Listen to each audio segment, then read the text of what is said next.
Yo, we back with another video. Today we have another ship out video. So without further ado, let's get into the video. So these right here, it's not nothing big. It's just a quick ship out. It's on some Air Jordan 3 electric greens. So these are really fire for a women's pair. I can really see a lot of women wearing these. These are not that bad. Yeah, I messed up how I wanted it in the box, so I had to fix it.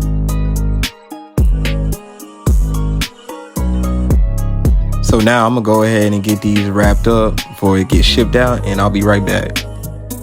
Oh my God! Wow! And not too much on the wrapping because I was just learning how to do it. Next thing we got left is getting it in the box. So I went ahead and put the box over it, but I was like, I don't know if this is gonna fit. Nah, it gotta fit. So since I did that, I was like, yeah, let me go ahead and get some bubble wrap in here to make sure it don't go nowhere. And I couldn't forget the other side. And the last thing we got is getting the business card, putting it in there, and getting it shipped out.